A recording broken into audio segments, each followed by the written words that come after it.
Hi friends, I Mahesh, educator and Unacademy. Unacademy యాప్ని ఫ్రీగా download చేసుకోండి. డిస్ప్లే మీద కనబడుతున్న ఈ లింక్ని కింద డిస్క్రిప్షన్ బాక్స్లో ఇవ్వడం జరిగింది. ఆ లింక్ని మీరు క్లిక్ చేయడం ద్వారా మమ్మల్ని ఫాలో చేయవచ్చు. అండ్ మేము అర్థమెటిక్స్ అండ్ రీజనింగ్ నుంచి ప్రతి టాపిక్ పైన షార్ట్కట్స్తో కూడిన ట్రిక్స్ని అప్లోడ్ చేయడం జరుగుతుంది. మా ఛానల్ యొక్క అప్డేట్స్ని పొందాలనుకుంటే సబ్స్క్రైబ్ బటన్ పైన క్లిక్ చేయండి, పక్కనున్న బెల్ ఐకాన్ పైన క్లిక్ చేయండి. బేసిక్గా మనం ట్రయాంగిల్ గురించి డిస్కస్ చేద్దామండి. దీన్ని త్రిభుజం అంటాం, ట్రయాంగిల్. సో ఈ ట్రయాంగిల్కి ఒక పేరు పెట్టేద్దాం, ఏబిసి. ఏబిసి. సో సైడ్స్ వచ్చేసి ఇది ఏ సైడ్, ఇది బి లెంత్ ఉంది, ఇది సి లెంత్ ఉంది. అంటే సమ్ 3 సెంటీమీటర్స్, 4 సెంటీమీటర్స్, 5 సెంటీమీటర్స్ ఉన్నాయనుకుందాం.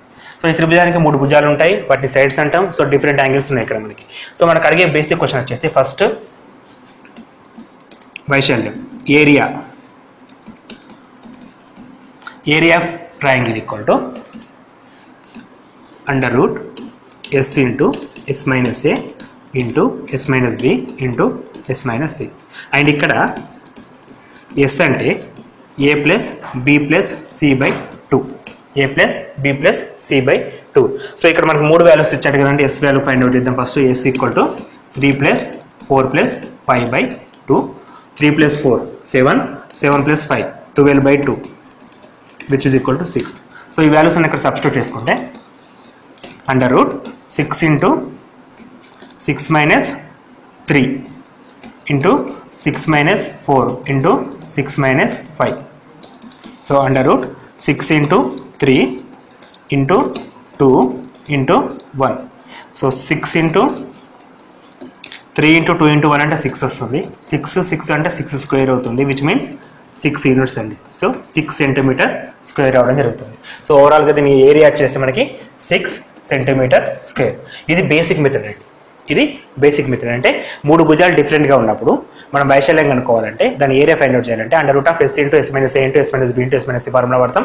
సో అక్కడ మనకి ఎస్ అనేది A plus B plus C by 2 అనేది ఇండికేట్ చేస్తుంది. So S value find out చేసిన తర్వాత ఏరియా ఫార్ములా సబ్స్టిట్యూట్ చేసి సింప్లిఫై చేస్తే మనకు ఒక ఆన్సర్ వస్తుంది. అది మనకి వైశాల్యం. అది బేసిక్ మెథడ్. ఇలా కాకుండా ఈ త్రిభుజం యొక్క చుట్టుకొలత అడిగినప్పుడు, ఈ త్రిభుజం యొక్క చుట్టుకొలత అని అడిగితే, సో చుట్టుకొలత అంటే పెరిమీటర్ అండి, పెరిమీటర్. సో పెరిమీటర్ అంటే సింపుల్గా 3 సైడ్స్ యాడ్ చేయడమే. సో ఇదొక సైడ్, ఈ సైడ్, ఈ సైడ్, ఈ 3 సైడ్స్ని మనం యాడ్ చేస్తే so A plus B plus C which means 3 plus 4 plus 5 which means 7 plus 5, 12 centimetres. ఇది పెరిమీటర్ అండి. సో ఏరియా కావచ్చు, చుట్టుకొలత కావచ్చు, ఫైండ్ అవుట్ చేయొచ్చు. అది కాకుండా వాటి తర్వాత ఇంకా అడగదలుచుకుంటే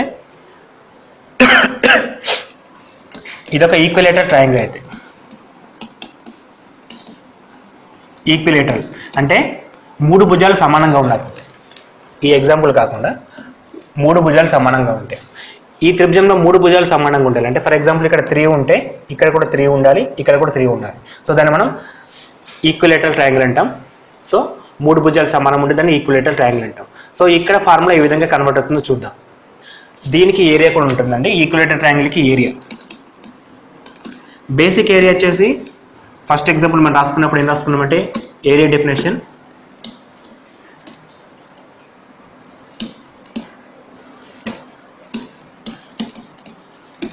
under root S into S minus A into S minus B into S minus C అని చెప్పి రాసినాం. సో ఇక్కడ ఎస్ అంటే A plus B plus C అని చెప్పి సి బై 2 అని చెప్పి రాసేసినాం. ఈ కేసులో ఈక్వలేటర్ ట్రయాంగిల్ కేసులో ఎస్ ఈక్వల్ టు ఏమవుతుందంటే ఏ ప్లస్ ఏ బై 2. ఎందుకంటే 3 సైడ్స్ కూడా ఏగానే ఉంటాయి కాబట్టి 3a బై 2. సో ఆ వాల్యూస్ ఇక్కడ రాస్తాయి. ఎస్ అంటే 3a by 2 into S minus 3a by 2 minus A and again S minus 3a by 2, B అంటే కూడా మళ్ళీ ఏనే కాబట్టి ఏని, and SA by 2 minus A అంటే హోల్ క్యూబ్ రావడం జరుగుతుంది. So clearly under root 3a by 2, 3a minus 2a, A by 2 whole cube. So ఇక్కడ మనకి A to the power of 3 అంటే మొత్తం 4 ఏలు ఉన్నాయి, బయటకు వస్తే ఏ స్క్వేర్ అవుతుంది. 2 క్యూబ్ మొత్తం 4 2s ఉన్నాయి, బయటకు వస్తే 2 స్క్వేర్ విచ్ మీన్స్ 4, ఒక రూట్ 3 అంటే which means root 3 by 4 A square అవడం జరుగుతుంది. Root 3 by 4 A square. So ఇది దీనికి సంబంధించిన వైశాల్యం ఏరియాకి ఫార్ములా. సో ఇక్కడ ఏ అంటే ఎంత మనకి 3 అని మెన్షన్ చేశాడు కాబట్టి √3/4 ఇంటూ 3 స్క్వేర్ అంటే 9. సో 9√3/4 అని చెప్పేసి ఆన్సర్ వస్తుందండి. అది ఈక్వలేటరల్ ట్రయాంగిల్ అయితే. ఈక్వలేటరల్ ట్రయాంగిల్ అయినప్పుడు ఈ ఫార్ములా వాడతాం. యాజ్ వెల్ యాజ్ ఇక్కడ హైట్కి సంబంధించిన క్వశ్చన్స్ కూడా అడుగుతాడు. అంటే ఇక్కడ మనం ఏరియా చూసాం కదా, ఏరియా కాకుండా హైట్ అంటే ఇదండి. సో దీన్ని హైట్ అని చెప్పి డినోట్ చేస్తే హైట్కి సంబంధించిన ఫార్ములా కూడా అడుగుతాడు. What is the height of triangle, equilateral triangle కానీ ఇచ్చినప్పుడు.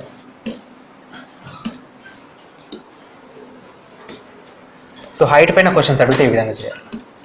సో ఒక ట్రయాంగిల్లో ఇప్పుడు మనం హైట్ రాసినప్పుడు ఇక్కడ ఏమవుతుందంటే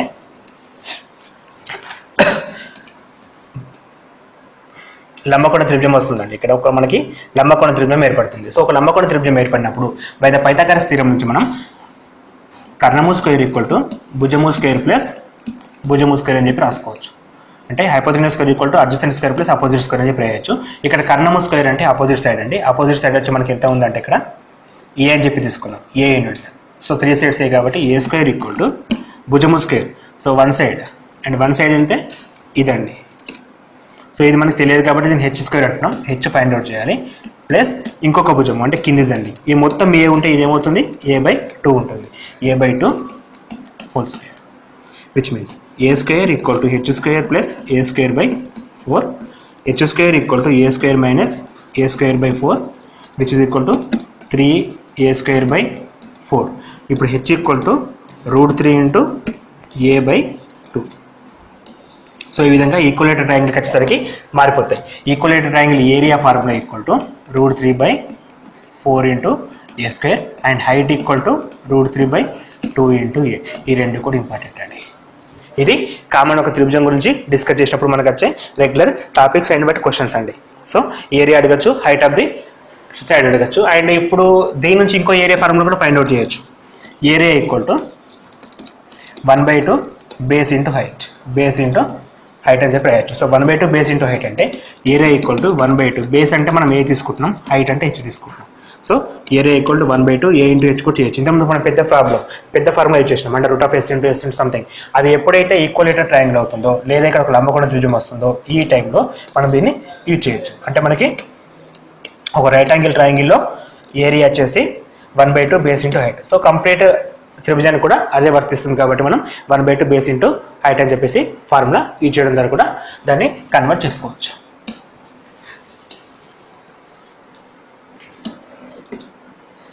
so next basic proportional theorem, BPT, basic proportional theorem. ఈ BPT అనేది చాలా ఇంపార్టెంట్ అండి. ఎక్కువ క్వశ్చన్స్ వీటిపైన ఫోకస్ చేస్తాడు. ఒక త్రిభుజాన్ని ABC తీసుకుంటున్నాను. దీనికి అంటే BC లైన్కి సమాంతరంగా ఉండే ఒక రేఖ, BCకి సమాంతరంగా ఉండే ఒక రేఖ, దీని పేరు వచ్చేసి DE అని చెప్పి పెట్టేద్దాం. So DE, BC is parallelly DE. ఇంకొక లైన్ తీసుకుంటే ఈ రెండు సమాంతర రేఖలు అయినప్పుడు ఈ త్రిభుజాన్ని విభజించే నిష్పత్తి అంటే ఈ త్రిభుజాన్ని ఈ DE అనే రేఖ విభజించే నిష్పత్తి అంటే AD/DB which is equal to AE/EC. Basic level ఎగ్జామ్స్లో ఎక్కువగా అడిగే క్వశ్చన్ ఇదేనండి. సో ఫారెస్ట్ ఆఫీసర్ తీసుకుంటే ఫర్ ఎగ్జాంపుల్ బీట్ ఆఫీసెస్లో అడిగే క్వశ్చన్స్ ఎక్కువ ఇక్కడ ఫోకస్ చేస్తాడు. అంటే ఇక్కడ basic questions basic proportionality theorem పైన ఫోకస్ అయి ఉంటాయి. బేసిక్ ప్రపోర్షనాలిటీ థీరం మనకి ఏం చెప్తుందంటే ఇక్కడ రేషియోకి సమానం which means x1/x2 equal to y1/y2 అని చెప్పి మనం డిసైడ్ చేయొచ్చు. సో క్వశ్చన్స్ ఏ విధంగా అడుగుతారంటే ఒక త్రిభుజం ఇచ్చేసి ఒక లైన్ తీసుకొని సో ఇది 3 యూనిట్స్ ఉంది, ఇది 4 యూనిట్స్ ఉంది, ఇది 6 యూనిట్స్ ఉంది, ఇది ఎన్ని యూనిట్స్ ఉంది అని చెప్పి క్వశ్చన్ అడుగుతాడు.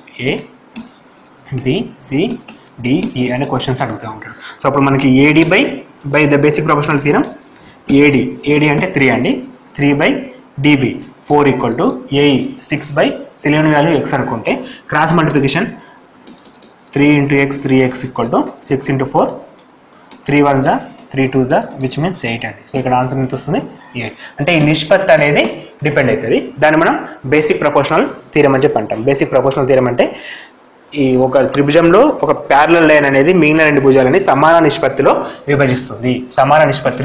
విభజిస్తుంది. ఇది బేసిక్ ప్రపోర్షనల్ థియరం అండి. సో దీని తర్వాత త్రిభుజాల సమాంతరత అంటే ఈక్వాలిటీ ఎలా ఉంటుందో చూద్దాం. సో ఒక త్రిభుజం తీసుకుంటే ఇంకొక త్రిభుజం తీసుకుందాం. సో బేసిక్గా దీనికి ఎటువంటి రిలేషన్ లేదు. సో ఇదొక టైప్లో ఉంది, ఇదొక టైప్లో ఉంది. అలా కాకుండా ఇంకో ట్రయాంగిల్ తీసుకుంటే సో మనం ఈ డయాగ్రామ్ చూసి కరెక్ట్ ఉందా లేదని చెప్పలేం. వాటిపైన ఏదో ఒకటి ఉండాలి కన్ఫర్మ్గా. ఐ మీన్ లైన్స్ ఈక్వల్ ఉన్నాయా, యాంగిల్స్ ఈక్వల్ ఉన్నాయా అని తెలియాలి. ఒక ట్రయాంగిల్లో ఈ విధంగా కాకుండా ఈ విధంగా నేను ట్రయాంగిల్ తీసుకున్నప్పుడు ఇక్కడ ఫస్ట్ ఒక టీటా, దీన్ని ఏ అనండి, angle A, angle B, angle C, angle A, angle B, angle C. ఇక్కడ కూడా ఒక యాంగిల్ తీసుకుందాం, angle A, angle B, angle C. First ఎగ్జాంపుల్లో 3 కోణాలు కూడా ఐ మీన్ ఒక త్రిభుజం కాబట్టి 3 కోణాలు మొత్తం అంటే a + b + c = 180 degrees ఉంటుంది. సెకండ్ కాదు ఏ త్రిభుజం తీసుకున్నా 1 + b a + b + c = 180 ఉంటుంది కామన్. సో ఇక్కడ మనకు కావాల్సింది అంటే angle A = angle capital A తీసుకోండి, క్యాపిటల్ బి తీసుకోండి, క్యాపిటల్ సి తీసుకోండి. Angle A = angle A, angle B = angle B, angle C = angle C అయితే ఈ రెండు త్రిభుజాలు కూడా సమాంతరత ధర్మాన్ని కలిగి ఉన్నాయి అని చెప్పేసి మనం డినోట్ చేస్తాం. సో సమాంతరత అనేది ఏ విధంగా డిపెండ్ అవుతుంది అంటే ఫస్ట్ కేసులో 3 యాంగిల్స్ సేమ్ ఉండడం. ఒక త్రిభుజంలోని ఇంటీరియర్ యాంగిల్స్ ఏ ఏ ఏ, దీన్ని త్రిబుల్ ఏ ఫార్మేట్ అని కూడా అంటాం. సో 3 యాంగిల్స్ కూడా ఈక్వల్గా ఉంటే దాన్ని మనం ఫస్ట్ త్రిభుజానికి సెకండ్ త్రిభుజం అనేది సమాంతరతను కలిగి ఉందని చెప్పేసి డినోట్ చేస్తాం. దీన్ని మనం త్రిబుల్ ఏ ఫార్మేట్ అంటాం. సో ఇది ఫస్ట్ది బేస్డ్ ఆన్ యాంగిల్స్. ఇంకా సెకండ్ వచ్చేసి based on sides. For example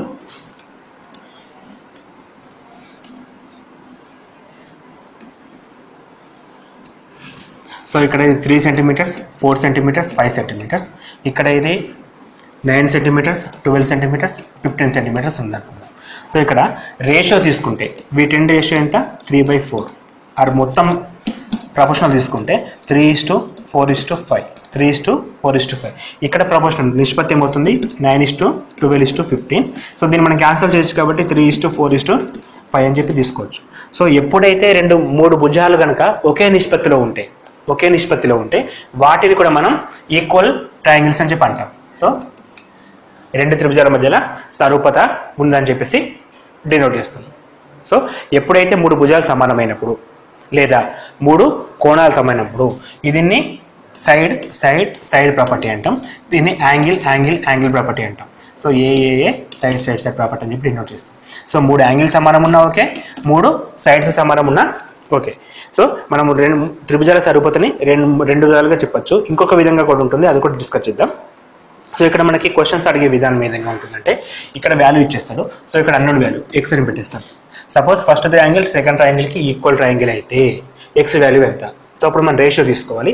ఆ రేషియోని బేస్ చేసుకొని 3:4:5 అంటే ఎక్స్ వాల్యూ ఎంత 3 ఉంటుంది కాబట్టి 3 × 5 15 అని చెప్పేసి ఆన్సర్ 15 అని చెప్పి రాస్తాం. అంటే ఎప్పుడైతే వాటి మధ్యలో సరూపత ఉంటుందో దాన్ని మనం ఈక్వల్ ట్రయాంగిల్స్ అని చెప్పేసి అంటాం. అప్పుడు మనం ఈ ఫార్ములా సెట్ చేస్తాం. ఇది second method. And third method వచ్చేసి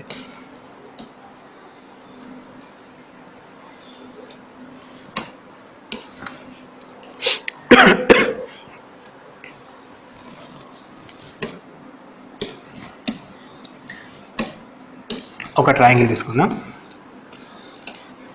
ఇంకొక ట్రయాంగిల్ తీసుకుందాం. సో ఇక్కడ 2 భుజాలు ఫర్ ఎగ్జాంపుల్ 3, 4. ఇక్కడ 2 భుజాలు 6, 8. ఇక్కడ ఒక కోణం, ఇక్కడ ఒక కోణం.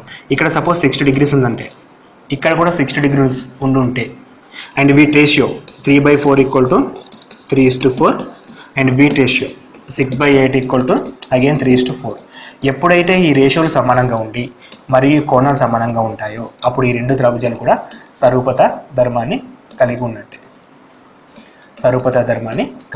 అంటే 2 సైడ్స్ ఒక యాంగిల్, దాన్ని మనం SA ఎస్ అని చెప్పేసి డినోట్ చేస్తాం. అంటే సైడ్ యాంగిల్ సైడ్ రెండు కరస్పాండింగ్ సైడ్స్ అంటే అవి కూడా ఆపోజిట్ సైడ్స్ కాదు, లైక్ ఈ corresponding sides between this angle, between ఈ యాంగిల్ని బేస్ చేసుకొని ఈ రెండు కరస్పాండింగ్ సైడ్స్ ఈక్వల్గా ఉంటే వాటిని మనం స్వరూప త్రిభుజాలు అని చెప్పి చెప్పడం జరుగుతుంది. సో వీటికి కూడా ధర్మాన్ని అప్లై చేయొచ్చు, సరిపోత ధర్మాన్ని. సో ఆ విధంగా కూడా మనం ఇక్కడ ఈ 3 కేసులలో ఫస్ట్ది త్రిబుల్ ఏ కేస్, సెకండ్ది త్రిబుల్ ఎస్ కేస్, థర్డ్ది ఎస్ఏఏ కేస్, ఎస్ఏఎస్ కేస్. ఈ 3 కేసులలో కూడా త్రిభుజాలను స్వరూపంగా ఉన్నాయో లేవో అని చెప్పేసి డినోట్ చేయడం జరుగుతుంది. నెక్స్ట్ అండి,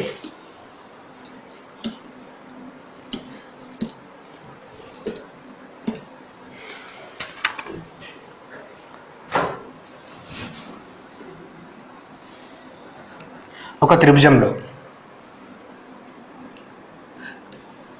ఒక లైన్ తీసుకుంటే దీన్ని మనం కార్డ్ అంటామండి. దీన్ని మనం ఒక కార్డ్ అంటాం. అంటే ఒక త్రిభుజాన్ని ఒక రేఖ 2 బిందువుల వద్ద ఖండిస్తే దాన్ని మనం కార్డ్ అని చెప్పి అనడం జరుగుతుంది. అండ్ ఒక త్రిభుజాన్ని ఒక రేఖ కేవలం ఒకే ఒక బిందువు దగ్గర ఖండిస్తే దీన్ని మనం ట్యాంజెంట్ అంటాం. దీన్ని మనం ట్యాంజెంట్ అంటాం. ఇక్కడ 2 బిందువుల మధ్య ఖండిస్తే దాన్ని కార్డ్ అంటాం. 2 కంటే ఎక్కువ బిందువులు ఖండించలేదు. సో ఇక్కడ మనం chord properties and well as tangent properties కూడా నేర్చుకోవాల్సి వస్తాయి. క్వశ్చన్స్ డైరెక్ట్గా కార్డ్ పైన అడుగుతాడు, ట్యాంజెంట్ పైన కూడా క్వశ్చన్స్ అడగడం జరుగుతుంది. So card properties and tangent properties కూడా చూద్దాం ఒకసారి. ఫస్ట్ కార్డ్ అంటే మీనింగ్ ఏంటి? ఒక సర్కిల్ని ఒక లైన్ అనేది 2 పాయింట్స్ దగ్గర ఖండించాలి. 2 పాయింట్స్ దగ్గర ఖండించాలి. ఇక్కడ మనం తీసుకుంటే ఏ అండ్ బి అనే 2 పాయింట్స్ తీసుకుంటున్నాం. ఈ 2 పాయింట్స్ సర్కిల్ని లైన్ అనేది ఖండిస్తుంది. సో ఇక్కడి నుంచి ఒక లైన్ ఇలా గీస్తున్నా, ఈ రెండింటిని యాడ్ చేస్తున్నా. ఇది సి అనుకుంటే ఇక్కడ ఒక కోణం ఏర్పడుతుందని టీటా అని పేరు పెట్టినా అనుకుందాం. సో ఇక్కడ నుండి ఇంకొక లైన్ తీస్తున్నా, ఈ రెండింటిని యాడ్ చేస్తున్నా, ఇక్కడ ఒక కోణం వస్తుంది టీటా. ఈ 2 వాల్యూస్ కూడా ఈక్వల్గా ఉంటాయి. ఈ 2 వాల్యూస్ కూడా ఈక్వల్గా ఉంటాయి. అంటే ఈ కేసులో θ1 ఈక్వల్ టు θ2. సో అట్లా మనం ఎన్ని వాల్యూస్ గీసినా సరే, ఎన్ని వాల్యూస్ అంటే ఎండింగ్ వెళ్ళేసి మళ్ళీ ఈ లేఖను కలిపినప్పుడు ఇక్కడ టీటా వస్తుంది కదా, దీన్ని θ3 అనుకుంటే అన్ని కేసులలో కూడా టీటా అనేది ఈక్వల్ ఉంటుంది. ఫర్ ఎగ్జాంపుల్ ఇట్లా చిన్నగా తీసుకున్నా సరే ఈ టీటా అనేది వీటికి సమాంతరంగా ఉండడం జరుగుతుంది, ఈక్వల్గా ఉండడం జరుగుతుంది. సో ఇది వెరీ వెరీ ఇంపార్టెంట్ ప్రాపర్టీ అండి. ఇటువంటి ప్రాపర్టీస్ పైన క్వశ్చన్స్ ఫోకస్ చేస్తాడు. సో ఈ బేసిక్స్ కనుక మనకి పర్ఫెక్ట్గా ఉంటే క్వశ్చన్ని చూసి ఆన్సర్ చేయొచ్చు. పెద్దగా ఏం ప్రాబ్లం అంటే మనం మెథడ్ చేయడం ఏమో ఉండదు, ప్రాపర్టీస్ తెలియాలి ఫస్ట్ మనకి. సో ఇక్కడ టీటాస్ అన్ని ఈక్వల్ అనే విషయం మనకు తెలియాలి. ఈ అంతర్కోణాలు ఉంటాయి కదా, ఇప్పుడు మనం ఒక కార్డ్ తీసుకున్నప్పుడు ఒక కార్డ్ని కలిపే 2 బిందువులు త్రిభుజం వృత్తం పైన వేరే బిందువు చేసే కోణం ఎల్లప్పుడూ సమానం అనే ప్రాపర్టీ ఉంది. సో ఆ ప్రాపర్టీ మనం డయాగ్రమెటిక్గా ఈ విధంగా డినోట్ చేస్తాం. సో ఇది వెరీ వెరీ ఇంపార్టెంట్ మెథడ్ అండి.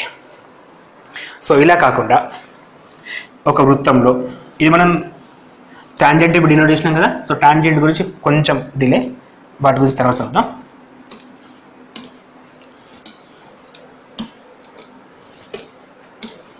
ఒక సర్కిల్ తీసుకోండి.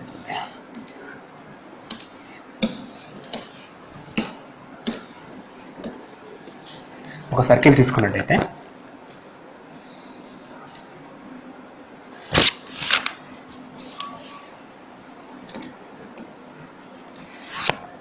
ఇట్లా ఒక లైన్ గీసినామండి. అంటే ఒక సర్కిల్లో ఒక త్రిభుజాన్ని డ్రా చేసినాం.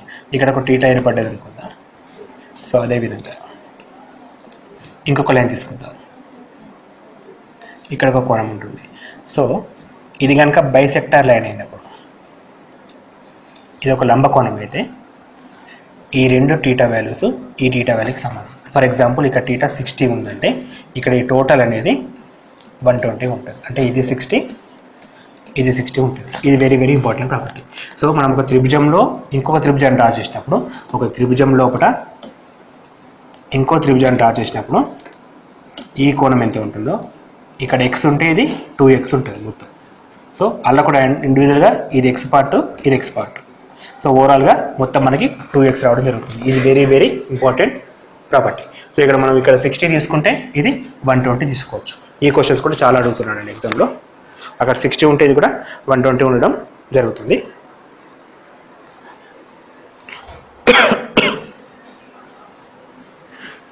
అండ్ ఇంతమంది చూసినాం కదా, కార్డ్ గురించి చెప్తాను చెప్పండి కదా. సో కార్డ్ గురించి డిస్కస్ చేయాల్సినప్పుడు ఇట్లా ఒక లైన్ దగ్గర పోతే దీన్ని మనం కార్డ్ అని చెప్పి అంటాం, సారీ ట్యాంజెంట్ అంటాం. సో కేంద్రం నుండి వృత్త కేంద్రం నుంచి ఒక లైన్ గీసుకుంటే ఇది ఎప్పుడు కూడా పర్పెండిక్యులర్ ఉంటుందండి. ఇది ఎప్పుడు కూడా పర్పెండిక్యులర్ ఉంటుంది. ఇది basic property of tangent. So ఈ ట్యాంజెంట్ నుంచి అంటే లైక్ ఈ పాయింట్ నుంచి ఒక ట్రయాంగిల్ డ్రా చేస్తున్నా. ఈ పాయింట్ నుంచి ఒక ట్రయాంగిల్ డ్రా చేస్తున్నా. ఇక్కడ టీటా అయితే ఎంత ఉందో ఈ రిమైనింగ్ టీటా లైక్ ఈ లైన్ తోటి వచ్చిన రిమైనింగ్ టీటా ఉంటుంది కదా, అంటే రిమైనింగ్ ఇక్కడ ఈ టీటా కూడా సేమ్ ఉంటుంది. సో మళ్ళీ ఒకసారి డ్రా చేద్దాం క్లారిటీ కోసం. సో ఒక ట్యాంజెంట్ తీసుకుంటే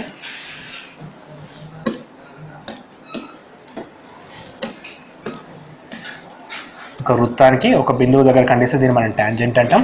సో ఇక్కడ ఒక త్రిభుజం తీసుకున్నట్టయితే ఏ త్రిభుజం అయినా సరే ఇక్కడ టీటా ఎంత ఉందో ఇక్కడ టీటా అంతే ఉంటుంది. ఈ మొత్తం అండి ఈ రెండు సేమ్. అండ్ ఇక్కడ ఏ తీసుకుంటే ఈ మొత్తం కూడా ఏనే ఉండడం జరుగుతుంది. ఈ క్వశ్చన్స్ కూడా ఇంపార్టెంట్. అంటే ఒక ట్యాంజెంట్ అనేది ఒక వృత్తానికి ఇంటీరియర్గా గీసిన త్రిభుజాల కోణాలకు సమానం, అంటే ఆపోజిట్ సైడ్స్ అవి కూడా మళ్ళీ ఆ కోణం ఈ కోణంకి సమానంగా ఉండడం జరుగుతుంది. ఈ ప్రాపర్టీస్ కూడా గుర్తుపెట్టుకోండి. సో ఇది వెరీ వెరీ యూస్ఫుల్ ప్రాపర్టీ.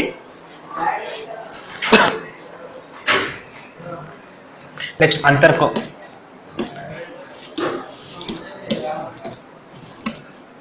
రెండు వృత్తాలు తీసుకుందామండి. రెండు వృత్తాలను మనం డిఫరెంట్ కేసులో రాయొచ్చు. ఫస్ట్ ఇది ఒక సర్కిల్ అండ్ ఇది ఒక సర్కిల్. ఇక్కడ ఈ సర్కిల్స్ రెండు కూడా టచ్ కావట్లేదు, అంటే వాటి మధ్యలో ఇంటర్సెక్టింగ్ పాయింట్స్ లేవు. సో సెకండ్ కేసులో ఇదొక సర్కిల్ ఇదొక సర్కిల్. సో ఒక పాయింట్ అనుకుందామండి. Just intersecting at only one point, intersecting at only one point. So అలా కాకుండా ఇదొక సర్కిల్ ఉంది ఇదొక సర్కిల్ ఉంది, intersecting at 2 points. And last వచ్చేసి ఇంటీరియర్ ఇంటర్సెక్టింగ్ ఎట్ 1 పాయింట్. అంటే ఇంటర్నల్గా ఉన్నప్పుడు టచ్ అయ్యే ప్లేసెస్ ఒకటి, మొత్తానికి టచ్ కాని ప్లేస్, ఒకే ఒక ప్లేస్ బాహ్యంగా ఖండించుకోవడం, రెండు ప్లేస్లలో టచ్ కావడం. సో ఈ కేసులల్లో గీయగలిగే ట్యాంజెంట్ వాల్యూస్. సో ఇది ఫస్ట్ కేస్ అండి, ఇది సెకండ్ కేస్, ఇది థర్డ్ కేస్, ఇది ఫోర్త్ కేస్. సో ఈ 4 కేసులలో మనం గీయగలిగే ట్యాంజెంట్స్. సో ట్యాంజెంట్ డెఫినేషన్ ఏంటి? వృత్తాన్ని ఒకే బిందువు వద్ద ఖండించడం. ఈ రెండు వృత్తాలకు ఎన్ని ట్యాంజెంట్స్ గీయగలుగుతామని క్వశ్చన్స్ ఉంటాయండి. సో ఎన్ని ట్యాంజెంట్స్ గీయగలుగుతాం? ఉమ్మడి ట్యాంజెంట్స్. అది కూడా ఉమ్మడి ట్యాంజెంట్స్ అంటే రెండింటిని టచ్ చేయాలి, అది కూడా ఒకే బిందువు దగ్గర. ఫర్ ఎగ్జాంపుల్ ఈ విధంగా వెళ్తే రెండింటిని టచ్ చేస్తుంది ఒకే బిందువు దగ్గర. అండ్ ఇక్కడ కూడా ఇది ఒక ట్యాంజెంట్, ఇది ఒక ట్యాంజెంట్, ఇది ఒక ట్యాంజెంట్, ఇది ఒక ట్యాంజెంట్. అంటే మనం మొత్తం 4 ట్యాంజెంట్స్ని డ్రా చేయొచ్చండి. అంటే రెండు ఖండించుకొని వృత్తాలను 4 బిందువుల వద్ద కలిపి డ్రా చేయొచ్చు. అదేవిధంగా ఒకే బిందువు వద్ద ఖండించుకుంటే ఇది ఒక ట్యాంజెంట్ వస్తుందండి, ఇది ఒక ట్యాంజెంట్ వస్తుంది, అండ్ ఇది ఒక ట్యాంజెంట్ వస్తుంది. 1 2 3 ఓవరాల్గా 3ని డ్రా చేయొచ్చు. ఇక్కడ క్వశ్చన్స్ డైరెక్ట్గా ఉంటాయి. రెండు ఖండించుకొని వృత్తాల మధ్య గీయగలిగే ఉమ్మడి ట్యాంజెంట్స్ ఎన్ని, ఒకే బిందువు దగ్గర ఖండించుకుంటే లేదా స్పృశించుకుంటే వాటి మధ్య ఉండే ఉమ్మడి ట్యాంజెంట్స్ ఎన్ని, లేదా రెండు బిందువుల మధ్య ఖండించుకుంటే వాటి మధ్య ఉండే ఉమ్మడి ట్యాంజెంట్స్ అంటే కేవలం 2 అండి. కేవలం 2 ట్యాంజెంట్స్ గీయగలం. ఇవన్నీ 2. సో ఇంటీరియర్గా ఒక సర్కిల్ లోపల ఇంకో సర్కిల్ ఉంటే మనం కేవలం ఒకటి మాత్రమే గీయగలుగుతాం. సో ఈ విధంగా మనకి ఈ ట్యాంజెంట్స్ అనేవి డిపెండ్ అవుతాయి. మొత్తం కూడా మనం 4 కేసులల్లో ఫస్ట్ కేసులో 4 గీయగలుగుతాం, సెకండ్ కేసులో 3 గీయగలుగుతాం, థర్డ్ కేసులో 2, ఫోర్త్ కేసులో 1. ఈ కేసెస్ ఇంపార్టెంట్ అండి. సో డయాగ్రామ్ డైరెక్ట్గా ఇవ్వచ్చు లేదా బై మ్యాటర్ పరంగా కూడా ఇవ్వచ్చు. అంటే ఖండించుకొని వృత్తాలకు గీయగలిగే ఉమ్మడి ట్యాంజెంట్స్ ఎన్ని, ఒకే బిందువు దగ్గర ఖండించుకుంటే వాటికి గీయగలిగే ఉమ్మడి ట్యాంజెంట్స్ ఎన్ని అని చెప్పే క్వశ్చన్స్ డైరెక్ట్గా కూడా అడగడం జరుగుతుంది. సో వీటి తర్వాత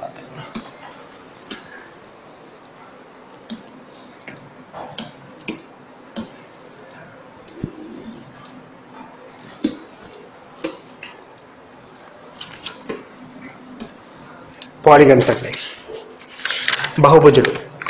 పాలిగన్స్ అనేది very very important topic and చాలా మందికి అర్థం కాని టాపిక్ వచ్చేసి పాలిగన్స్. బహుభుజి కామన్గా 4 భుజాలు ఉంటాయి, దాని చతుర్భుజమా రాంబస అని చెప్పేసి డిఫరెంట్ పేరు పెడతాం. ఆ విధంగా కాకుండా ఎక్కువ భుజాలు ఉంటాయి,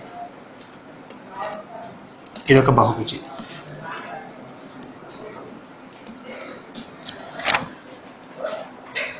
ఇది ఒక బహుభుజి. సో ఇలా 1 4 అంటే అఫ్కోర్స్ 4 ఉన్నా కానీ చతుర్భుజం అంటాం. అంటే బహుభుజి. బహుభుజాలు అంటే ఎక్కువ భుజాలు కలిగి ఉండడం. ఎక్కువ భుజాలు కలిగి ఉన్నప్పుడు 2 టైప్ క్వశ్చన్స్ అడుగుతారండి. ఒకటి అంతర్కోణాల మొత్తం. అంతర్కోణాల మొత్తం అంటే ఇంటీరియర్ యాంగిల్స్ అండి. Interior angles. సో ఈ కోణాల మొత్తం ఎంత అని చెప్పేసి అంతర్కోణాల మొత్తం అని చెప్పి ఒక క్వశ్చన్ ఉంటుంది. సో బహుభుజికి సంబంధించి 2 రకాల క్వశ్చన్స్ అడుగుతాడు. ఫస్ట్ కోణాల మొత్తం ఎంత, యాజ్ వెల్ as భుజాల సంఖ్య ఎంత. కోణాల మొత్తము భుజాల సంఖ్య. సో కోణాల మొత్తం అంటే basic formula n-2 × 180 degrees. So first చతుర్భుజాలు తీసుకుందాం. దీని గురించి మనకు తెలుసు. మొత్తం ఎంత ఉంటాయి, 360 degrees ఉంటుంది. సో ఇక్కడ n అంటే భుజాలు. ఎన్ని భుజాలు ఉన్నాయి, మొత్తం 4 భుజాలు ఉన్నాయి. 4 - 2 × 180 which means 2 × 180 is equal to 360 degrees. So అంతర్కోణాల మొత్తం అనేది 360 డిగ్రీలు ఎప్పుడు చతుర్భుజానికి. సో ఇక్కడ ఇదే ఫార్ములా మనం దేనికైనా వాడవచ్చు. ఫర్ ఎగ్జాంపుల్ ఇక్కడ n = 6. సో n-4 6 - 2 × 180 6 - 2 అంటే 4 × 180 విచ్ మీన్ 720. అంటే ఒక ఇక్కడ షడ్భుజి అండి. 6 భుజాలు ఉన్నాయి కాబట్టి షడ్భుజి. 6 భుజాలు ఉన్నప్పుడు వాటి అంతర్కోణాల మొత్తం ఎంత అవుతుంది, 420 degrees కావడం జరుగుతుంది. సో అంటే మనకి n-2 × 180 అనే ఫార్ములా వాడతాం. ఈ ఫార్ములా ద్వారా మనకి ఎన్ని భుజాలు ఉన్నాయో అన్ని భుజాల మధ్య అంతర్కోణాలను ఫైండ్ అవుట్ చేయడానికి ఉపయోగపడుతుంది. ఇఫ్ ఒకవేళ ఇక్కడ కోణాలన్నీ సమానంగా ఉంటే ఈ విధంగా ఉంటుంది. కోణాలన్నీ సమానంగా ఉంటే మనం క్రమ బహుభుజి అంటాం. క్రమ బహుభుజి అంటే రెగ్యులర్ పాలిగన్. దాన్ని మనం క్రమ బహుభుజి అంటాం. ఆ విధంగా కాకుండా ఇష్టం వచ్చినట్టు కోణాలు ఉంటాయి. ఇది కూడా బహుభుజి. ఇక్కడ కోణం ఎప్పుడు కూడా మ్యాచ్ కావట్లేదు. ఇక్కడ ఇవి డిఫరెంట్ కోణాలు ఉన్నప్పుడు క్రమ బహుభుజి అని చెప్పి అనలేము. సో అటువంటి కేసు కూడా ఈ ఫార్ములా మనం యూజ్ చేయడం జరుగుతుంది. క్రమ బహుభుజి అయితే డైరెక్ట్గా n-2 × 180 అని వాడతాం. సో యాజ్ వెల్ as క్రమంగా లేకపోయినా కూడా మనం ఇదే ఫార్ములా యూజ్ చేసేసి n-2 × 180 degrees అనే ఫార్ములా ద్వారా అంతర్కోణాల మొత్తాన్ని కనుక్కోవడం జరుగుతుంది. అంతర్కోణాల మొత్తం some of interior angles equal to what అనే క్వశ్చన్స్ సాల్వ్ చేస్తామండి. Some of interior angles. So ఈ విధంగా క్వశ్చన్స్ అనేది డిఫరెంట్గా అడగడం జరుగుతుంది. అండ్ ఈ టాపిక్ ఇక్కడతో కంటిన్యూ చేస్తున్నాం. పార్ట్ 2 వీడియోలో వీటిపైన అడిగే డిఫరెంట్ క్వశ్చన్స్ అండ్ వాటిని ఏ విధంగా సాల్వ్ చేయాలో నేర్చుకోవచ్చు. And thanks for watching and please do subscribe.